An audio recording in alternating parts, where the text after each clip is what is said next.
Salam, xoş gördük hər birinizi. Bilirsiniz ki, 2 gündür sosial şəbəkələrdə daha çox bir mövzu aktivdir. Uşaq pulu məsələsi. Təbii ki, bu haqda böyüklər şək bildirsə də, istədim ki, hörmətli deputat Cünay Ağamayevanın fikrinə ünvan sahibi olaraq, bir uşaq olaraq şəxsən özüm cavablayım.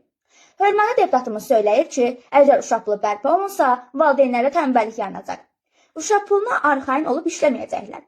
İlk olaraq söyləyim ki, Azərbaycanda 18 yaşına qədər uşaqların sayı ölkə əhalisinin 21%-ni təşkil edir və son zamanlarda uşaqların sayının azalma tendensiyası müşahidə olunur.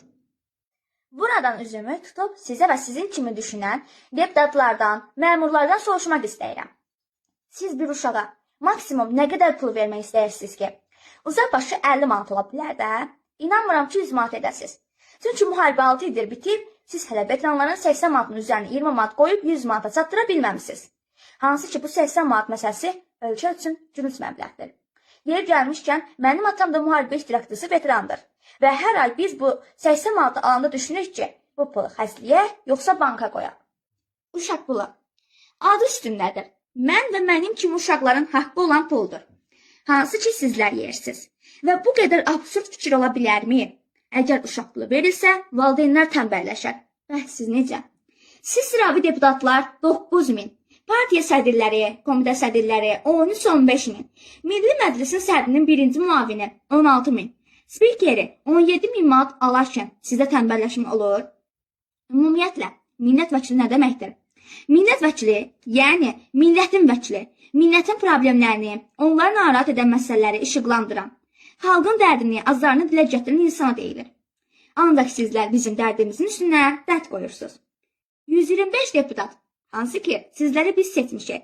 Sizə bu mandatı, toxunulmazlığı, bu lüks həyatı, bu xalq, bu millət verib. Əgər bu xalqın sizlərin necə seçilməyinizdən xəbəri varsa. Mən araşdırdım, tapa bilmədim. Bəlkə də var. Əgər varsa çıxsın 125 millət vəkilindən biri desin. Mənə çox maraqlıdır. Bu günə qədər xalqın, millətin lehinə, yararına hansı qərarları qəbul etmisiniz? Sizə elə gəlir ki, uşaq pulu verilsə və veteranların maaşı qalxsa, ölkə büdcəsi çökəcək.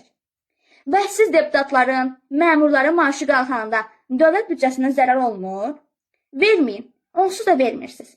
Amma sizə heç kim imkan vermir ki, bu xalqın əsəblərini, absurd fikirlərinizlə korlayasınız. Sonda fikrimi ümumili lider Heydər Əliyevin sözlərlə bitirmək istəyirəm. Azərbaycan gəncliyi Azərbaycanın gələcəyidir.